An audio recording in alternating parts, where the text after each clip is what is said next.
स्वागत है हमारे यूट्यूब चैनल में। ये देखिए वीडियो आप लोगों के लिए बहुत ही ख़ास है।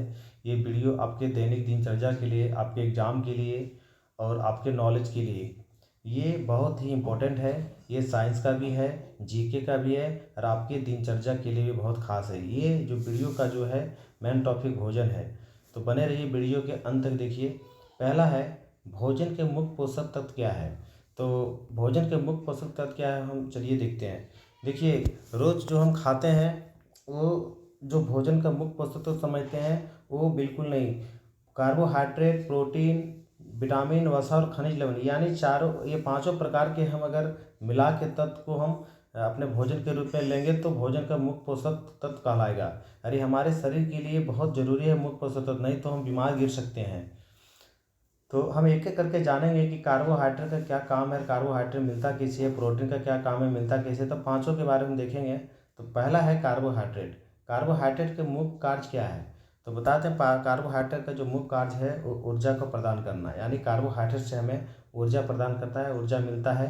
तो कार्बोहाइड्रेट किस में पाया जाता है, तो बता दें अनाजों में, चावल, गेहूँ, अनाज इत्यादि इत्यादि पदार्थों में हमें ऊर्जा प्रदान करता है। और हमें जो दैनिक जीवन में हम बोलते हैं, पढ़ते हैं, लिखते हैं, सारी ऊर्जा हमें कार्बोहाइड्रेट से मिलती है। नेक्स्ट क्वेश्चन है, प्रोटीन का हमारे शरीर में क्या कार्य है। जिस प्रकार कार्बोहाइड्रेट का हमारे शरीर में बहुत ही आवश्यक है, उसी प्रकार हमें प्रोटीन का ही हमारे शरीर में बहुत ही ज़रूरी है। देखिए, शरीर को तंदुरुस्त, सेहतमंद और तथा मरम्मत करता है। क्या करता है, शरीर को तंदुरुस्त रखता है, सेहतमंद रखता है और टूटी फूटी हड्डियाँ, शरीर कोशिकाओं जो कोशिकाएं टूट जाती है, सारी चीज़ को प्रोटीन मरम्मत करती है। तो प्रोटीन पाया किस में जाता है, तो प्रोटीन बता दें मांस, मछली, अंडे, दूध, दही, दूध इत्यादि चीज़ों में पाया जाता है प्रोटीन। अंडा, मांस, दाल, दूध, अंकुरित अनाज, आप फिगर से ही देख सकते हैं। इसमें प्रोटीन हमारे शरीर के लिए बहुत ही ज़रूरी है। प्रोटीन नहीं रहेगा तो हम बहुत भयानक बीमार गिर सकते हैं और हमारे शरीर में जो अभावजन रोग उत्पन्न हो सकते हैं। नेक्स्ट क्वेश्चन है, विटामिन।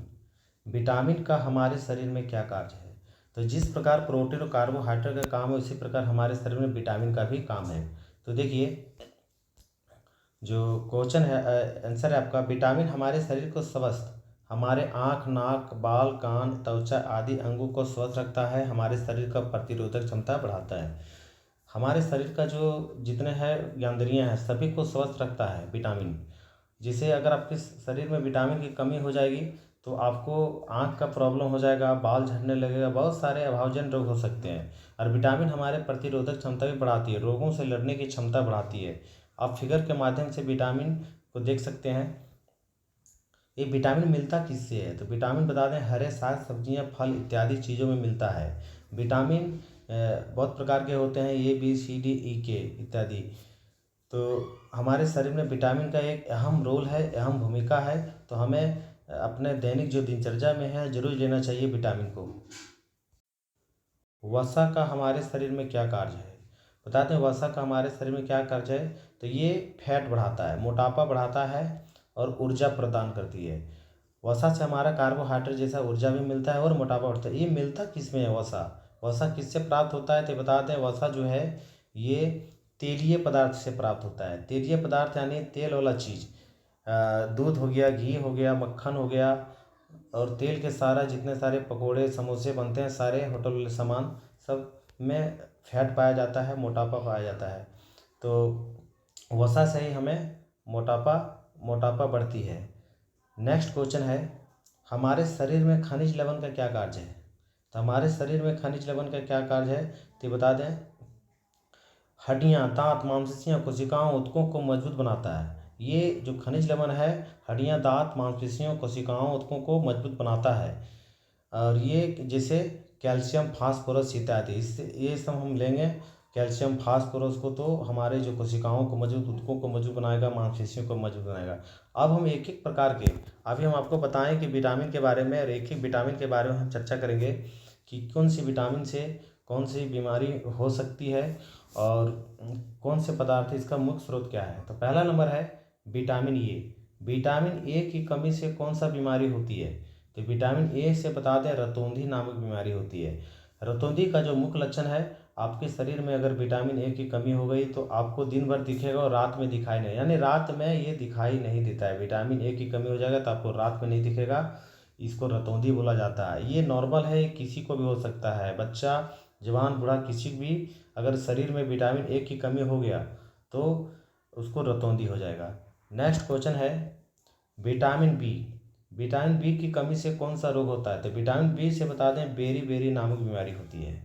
अगला क्वेश्चन है विटामिन सी की कमी से कौन सा रोग होता है? तो विटामिन सी की कमी से बता दें स्कर्वी नामक बीमारी होता है। स्कर्वी का जो मुख्य लक्षण है वो दांतों मसूड़ों से खून आने लगता है।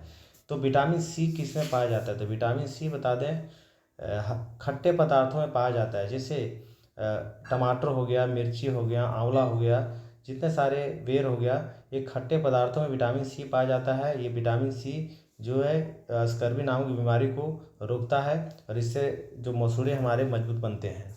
नेक्स्ट क्वेश्चन है विटामिन डी। विटामिन डी की कमी से कौन सा रोग होता है? तो विटामिन डी की कमी से जो होता है रिकेटस नामक बीमारी होता है। रिकेटस क्या है? रिकेटस जो कमजोरी, यानी हड्डियां टेढ़ी हो जाती है और आदमी धीरे धीरे कमजोर हो जाता है। तो विटामिन डी मिलता किससे? तो विटामिन डी को हम खाद्य पदार्थों के द्वारा भी प्राप्त कर सकते हैं और हम सूरज के प्रकाश से प्राप्त कर सकते हैं। विटामिन डी का जो मुख्य स्रोत है सूरज के प्रकाश है। सूरज के प्रकाश से हमें विटामिन डी प्राप्त होता है और हमारे शरीर एक मजबूत बनता है, हमारे मांसपेशियां मजबूत बनता है। नेक्स्ट क्वेश्चन है विटामिन ई। विटामिन ई की कमी से कौन सा बीमारी होता है? तो विटामिन ई की कमी से बता दें बांझापन होता है, यानी स्त्रियां बांझापन हो जाती है। विटामिन ई की कमी हो जाए तो बच्चे को जन्म देना मुश्किल हो जाता है। मांसपेशियां कमजोरी, एनीमिया इत्यादि, खून की कमी हो जाता है विटामिन ई की कमी। तो विटामिन ई भी हमारे शरीर के लिए, हमारे स्त्रियों के लिए बहुत ही ज़रूरी है विटामिन ई। अगला है आयोडीन। आयोडीन की कमी से कौन सा रोग होता है? तो आयोडीन की कमी से बता दें, देखिए आप फिगर पे देख सकते हैं कि ये गलफड़े फूल जाता है आदमी का अगर आयोडीन की कमी हो जाएगा तो। आयोडीन की कमी जो होता है इसको घेंघार बोला जाता है। घेंघा नामक बीमारी होता है आयोडीन की कमी से, ये गलफड़े फूल जाता है। तो ये आयोडीन प्राप्त किससे होगा जिससे घेंघा नहीं हो सकता है? तो घेंघा बता दें आपको कि ये समुद्री चीज़ों में पाया जाता है। आयोडीन जो है समुद्री चीज़ों में पाया जाता है, जैसे नमक में आयोडीन पाया जाता है। और समुद्री केकड़ा खाइए, मछली, सभी चीज़ों में जो है आयोडीन पाया जाता है, जिससे घेंघा बीमारी नहीं होते। तो ये वीडियो आपके लिए बहुत ही जानकारी था, नॉलेजेबल था। तो हमारे चैनल को सब्सक्राइब कर लीजिएगा ताकि हम ऐसे ऐसे नॉलेज वाला वीडियो बनाते रहते हैं और आपके लिए बहुत ज़रूरी है। वीडियो देखने के लिए बहुत बहुत शुक्रिया आपका।